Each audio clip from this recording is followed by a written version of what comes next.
کی کہانی سنو، کربلا کی کہانی سنو۔ اس کہانی میں زہرا کا گھر بار ہے، ان کا بیٹا جو جنت کا سردار ہے، مرکزی اس کہانی کا کردار ہے، اس کا ایک بھائی ہے جو علمدار ہے، تم تصور میں مت چلو، کربلا کی کہانی سنو، کربلا کی کہانی سنو، کربلا کی کہانی سنو۔ حسبنا اللہ ونعم الوکیل، نعم المولا ونعم النصیر، ما شاء اللہ لا حول ولا قوۃ الا باللہ العلی العظیم۔ رب اشرح لی صدری ویسر لی امری واحلل عقدۃ من لسانی یفقہوا قولی۔ فاعوذ باللہ من الشیطان اللعین الرجیم، بسم اللہ الرحمن الرحیم، وبہ نستعین وہو خیر الناصر ومعین۔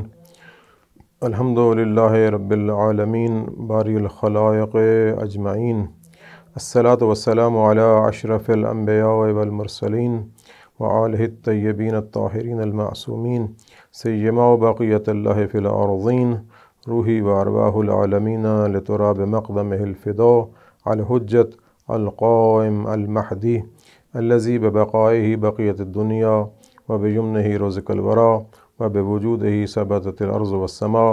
اما بعد، قال رسول اللہ صلی اللہ علیہ وآلہ وسلم، ان الحسین مصباح الہدی وسفینۃ النجات۔ ناظرین محترم، معزز و مکرم عزاداران امام حسین علیہ السلام، آج روز عاشور اپنے اختتام کے قریب، عاشورہ کا سورج غروب ہونے چلا، اپنے دامن میں بہت سی مصیبتیں لیے ہوئے، تا قیامت نہ بھولنے والے کرب لیے ہوئے، اس دنیا کو خون کے ایسے چھینٹے دے گیا کہ جن چھینٹوں نے قیامت تک اسلام کو زندہ کر دیا۔ اسی کے بارے میں اقبال نے شاید کہا تھا کہ تا قیامت قطع استبداد کرد، موج خون او چمن ایجاد کرد۔ وہ اتنا مقدس خون تھا جو کربلا کی زمین پر بہایا گیا، کہ جس خون نے اسلام کی مردہ رگوں میں زندگی کی لہر دوڑا دی۔ عاشور کی شام ایک ایسی شام تھی کہ جس میں امام حسین علیہ السلام اور آپ کے باوقار ساتھی موت کی چادر اوڑھ کر سو گئے۔ اور واقعاً عاشور ایک ایسا دن تھا کہ جس میں مر جانا آسان تھا، زندہ رہنا مشکل تھا۔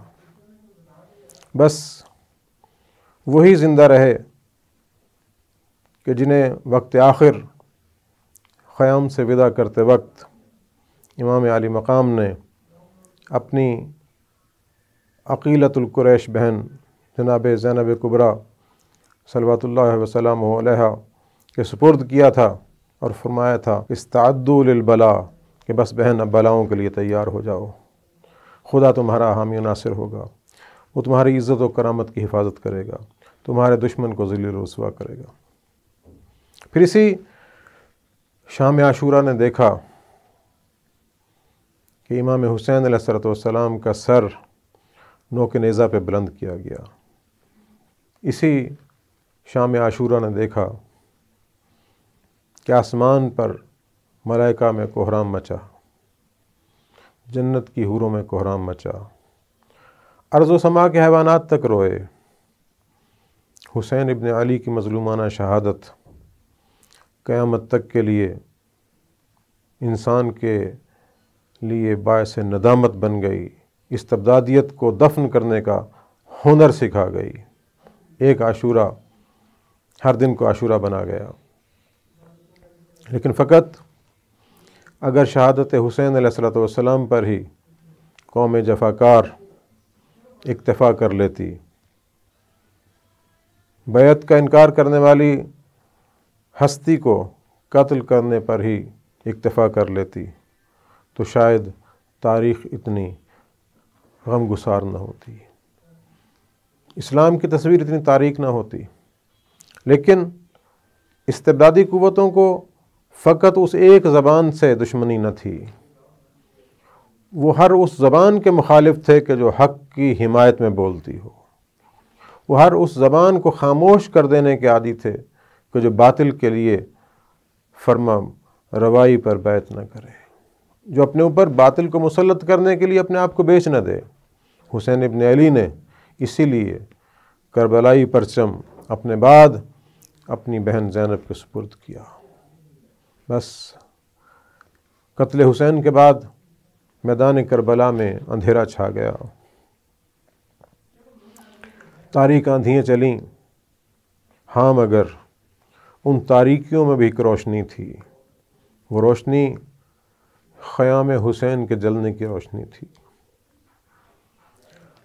اس سناٹے میں بھی ایک شور تھا، وہ امت مصطفیٰ کے ہاتھوں دختران مصطفیٰ کی چادروں کے لوٹنے کا شور تھا۔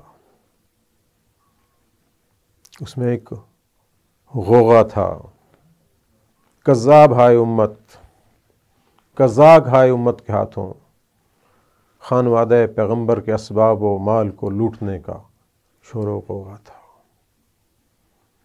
بس ایسا ہوا کہ تمام بیویاں ایک خیمے میں پناہ گزین ہوئیں۔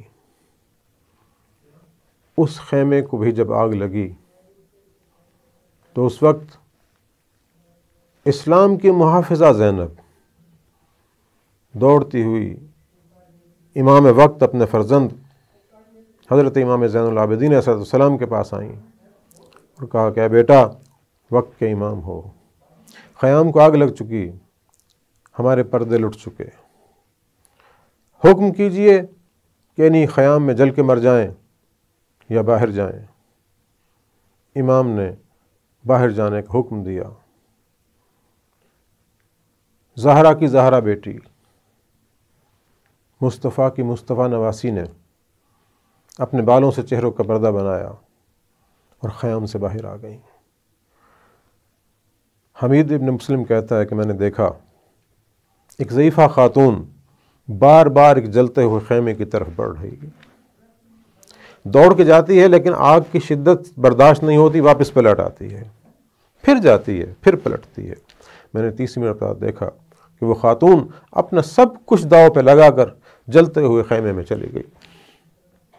کچھ دیر بعد نکلی تو کوئی مال و اسباب اس کے پاس نہ تھا، کوئی دنیا کا مال اٹھائے ہوئے نہ تھی، اپنے بیمار بھتیجے کو اپنے شانے سے لگائے ہوئے، اپنے وقت کے امام کو بچائے ہوئے خیمے سے باہر آئی۔ یہ وقت بھی گزر گیا۔ ریگزار کربلا میں بھیانک تاریکی چھا گئی، وہ تاریکی کہ جس میں انسانیت سسک رہی تھی، وہ تاریکی کہ جس سے صبح کربلا نے نمود پکڑنی تھی۔ ریگزار کربلا پر ایک سکون کا منظر چھا گیا۔ آل رسول کے یتیم کربلا کی ریزگار پر بکھر گئے، رسول کی بیٹیاں ایک ٹیلے کے دامن میں پناہ لینے پر مجبور ہوئیں۔ وقت چلتا رہا، کچھ رات گزری تو دونوں بہنوں نے یہ سوچا کہ دیکھتے ہیں خانوادہ رسول کے بچے کہاں کہاں پڑے ہیں۔ گئیں، کہیں کچھ بچے گھوڑے کی ٹاپوں سے شہید ہو چکے تھے، کہیں کوئی بچے زخمی حالت میں تھے، کہیں کوئی بچی اپنے بالوں سے منہ چھپائے ہوئے اوندھی لیٹی ہوئی تھی۔ غرض ان سب کو جمع کیا، ان کی گنتی کی، دیکھا کہ حسین کے دل کا سکون، سکینہ نظر نہیں آتی۔ دونوں بہنوں نے سوچا کہ ہو نہ ہو یہ اپنے باپ کے سینے پہ سونے والی سکینہ مقتل میں نہ گئی ہو۔ دونوں بہنیں مقتل کی طرف گئیں، دیکھا تو امام حسین علیہ السلام کی سر بریدہ لاش، وہ لاش کہ جو گھوڑوں کے ٹاپوں سے پامال ہو چکی تھی، وہ لاش کہ جس کی پسلیاں ایک دوسرے میں پیوست ہو چکی تھیں، وہ لاش کہ جس کے جسم پر تیر و تلوار و تفنگ کے زخم سے کوئی جگہ خالی نہ تھی، اس لاش کے ریزہ ریزہ سینے پر ایک بچی لیٹی ہوئی ہے۔ جا کے اس بچی کو اٹھایا۔ یہ بچی اپنے باپ کی لاش پہ گئی، اپنے درد لے کر گئی، اپنے کرب لے کر گئی، اپنا غم لے کر گئی، لیکن پلٹی تو حسین کا پیغام لے کر آئی، قیامت تک کے انسانوں کے لیے ایک پیغام لے کر آئی۔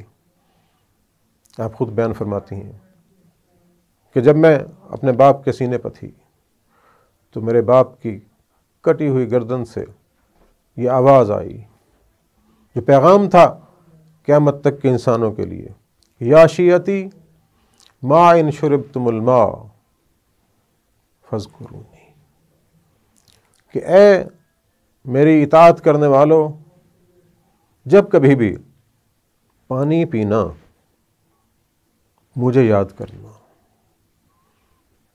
جب میں دیکھتا ہوں کہ یہ ایک چھوٹا سا جملہ زندگی کے ساتھ بندھا ہوا ہے کہ جب بھی پانی پینا، پانی زندگی ہے، خدا نے پانی سے ہر شے کو خلق کیا، یعنی جب تک تم زندہ ہو، تمہارے سانس کی ڈوری چل رہی ہے، تم اس دنیا میں سانس لے رہے ہو، مجھے یاد رکھنا۔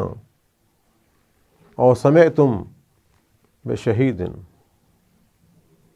او غریب فاندبونی، کہ جب تمہیں پتہ چلے کہ کوئی مسافر کہیں مارا گیا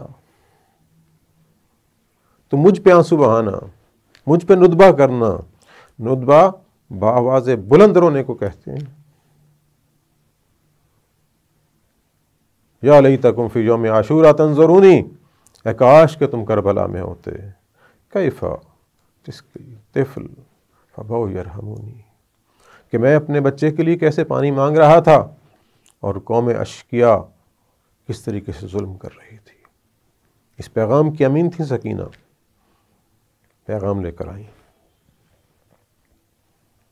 رات گزرتی گئی، جو ہی نصف رات ڈھلی، وہ زینب جب عباس کا روپ دھارے محافظ تھی، کسی نے خوب کہا تھا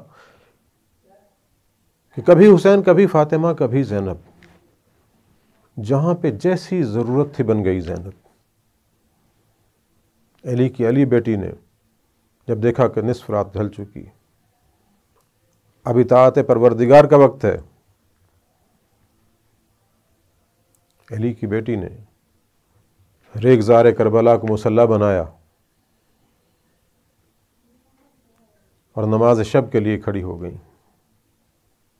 آج ہمیں یہ سوچنا چاہیے، فکر کرنا چاہیے، سردیوں کے گرم ماحول میں، گرمیوں میں ایئر کنڈیشن لگی ہوئی مساجد میں، قالین بچھے ہوئے فرشوں پر، پرسکون ماحول میں نماز پڑھنا اور ہے، لیکن جہاں کہیں حسین کا لاشا پڑا ہو، کہیں اکبر کا لاشا پڑا ہو، کہیں اون و محمد ہوں،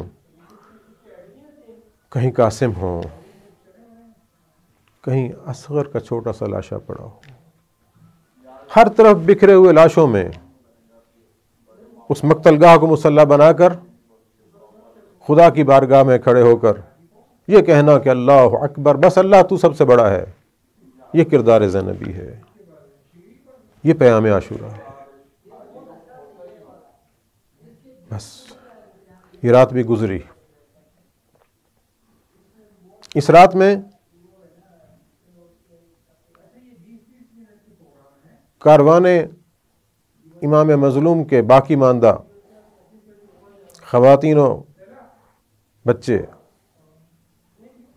کسی کے بارے میں دشمن نے بھی یہ نہیں لکھا کہ ان کی نماز قضا ہوئی ہو، بس نماز مکمل ہوئی، 11 محرم کی صبح نمودار ہوئی۔ یہ صبح بھی صبح عاشور سے کم نہ تھی۔ 11 محرم میں بھی خانوادہ عصمت کے لیے ہر لمحے ایک سے ایک نئی مصیبت آتی۔ کیا یہ مصیبت کم تھی کہ قبل الظہر عمر ابن سعد نے اپنے تمام مقتولوں کے لاشیں جمع کیے، ان پہ نماز پڑھی اور انہیں دفن کر دیا۔ لیکن اگر کوئی لاش بغیر دفن کے رہ گئی تو محمد مصطفیٰ صلی اللہ علیہ وآلہ وسلم کے نواسے کی لاش تھی، وہ علی و بطول کے فرزند کی لاش تھی، ان کے بیٹوں کی لاشیں تھیں، ان کے دوستوں کی لاشیں تھیں۔ امت کے جفاکاروں نے رسول کے خانوادے کی کسی لاش کو دفن نہیں کیا، اور بعد الظہر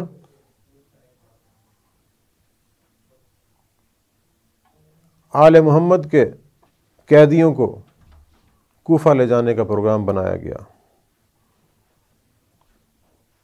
بغیر پالان کے اونٹوں پر مخدرات عصمت کو سوار کیا گیا اور ان تمام اونٹوں کی مہار امام زین العابدین علیہ السلام کے سپرد کی، اور اس کارواں کو گزارا گیا مقتل سے کہ جہاں لاشیں بکھری ہوئی تھیں۔ جو ہی جناب امام زین العابدین علیہ السلام نے اپنے عزیز و اقارب کی لاشیں دیکھیں تو تاریخ میں لکھا ہے کہ آپ کا رنگ زرد ہو گیا، موت کا سکوت امام کے وجود پر طاری ہوا۔ وہ محافظہ زینب جو پشت محمل پر دیکھ رہی تھی کہ اب میرے بیٹے کا رنگ تبدیل ہو رہا ہے، نفسیاتی طور پر لازمی تھا کہ اس منظر کو بدلا جائے، امام علیہ الصلوۃ والسلام کی توجہ ان لاشوں سے ہٹائی جائے۔ بس محافظہ اسلام زینب نے اپنے آپ کو پشت اونٹ سے گرا دیا۔ جو ہی گری ہیں تو امام کی توجہ ان کی طرف مبذول ہوئی، لیکن سامنے امام حسین علیہ السلام کی لاش پڑی ہے۔ جناب زینب سلام اللہ علیہا اپنے بھائی کی لاش کی طرف آتی ہیں اور دیکھنے کے بعد کہتی ہیں کہ انت الحسین، اے سربریدہ لاش، اے زخموں سے چور لاش، کیا تو ہی حسین ہے؟ انت ابن محمد المصطفیٰ، کیا محمد مصطفیٰ کا بیٹا تو ہے؟ بس وہیں سے رخ کرتی ہیں مدینہ کی طرف اور اپنے نانا سے مخاطب ہو کر کہتی ہیں کہ صلی علیک ملیک السما یا جدہ، اے میرے جد، اے میرے نانا، آپ پر تو آسمان کے فرشتے بھی صلوات بھیجتے ہیں۔ حاذ الحسین، یہ آپ کا حسین ہے، مرمل بالدماء، اپنے خون میں لت پت ہے، مقطع الاعضاء، اس کے اعضاء کاٹ دیے گئے ہیں، اس کی ہڈیاں اپنے مقام پر نہیں، اس پر ریگزار کربلا کی خاک چادر ڈالے ہوئے ہے، وبناتک صبایا۔ اے رسول، اے ہمارے نانا، اے ہمارے جد، آپ کی بیٹیوں کو اسیر بنا لیا گیا۔ آپ اپنے نانا سے مخاطب ہیں، لیکن ایک لمحہ آیا کہ لاش حسین کے پاس ٹھہری زینب نے اپنے آپ کو اپنے بھائی کی لاش پہ گرایا، دونوں ہاتھوں سے اپنے بھائی کی لاش کو اٹھایا اور اپنے سینے تک بلند کیا اور فرمایا کہ اللہم تقبل منا ھذا قلیل القربان، کہ اللہ اپنی اس راہ میں ہماری یہ قربانی قبول فرما۔ یہ وہ جذبہ الہی تھا، یہ وہ جذبہ تحفظ دین تھا کہ جس نے زینب علیا کو یہ حوصلہ عطا کیا کہ اپنے حسین جیسے بھائی کی لاش کو اٹھائے اور قیامت تک تاریخ کی پیشانی پہ ایک لفظ لکھ دے کہ اگر حسینی ہو تو اسلام کے محافظ بنو، اگر مسلمان ہو تو حسینی بنو۔ تمہارا مسلمان ہونا اس بات کی گواہی طلب کرتا ہے کہ تم حسینیت کی حفاظت کرو، اور تمہاری حسینی ہونے کی علامت یہ ہے کہ تم مسلمان بنو، اسلام کے محافظ بنو۔ پس اسلام اور حسین الگ الگ نہیں ہیں۔ 11 محرم کو اپنے کردار سے یہ کلمہ ریگزار کربلا پر لکھ کے جناب زینب سلام اللہ علیہا اسیران آل محمد کو لے کر کوفہ کی طرف روانہ ہوئی۔ وہ کارواں چلا گیا، لیکن کربلا میں ایسے نقش پا چھوڑ گیا کہ جو صدیاں گزرنے کے بعد بھی آج کے دور کے انسان کو بھی بلا رہے ہیں کہ آؤ، یہ راہ کربلا ہے، آؤ اسلام کا تحفظ کرنا چاہتے ہو تو ان راہوں پر چلو۔ رب کریم ہمیں دین اسلام کا تحفظ کرنے کی توفیق عطا فرمائے۔ وما علینا الا البلاغ۔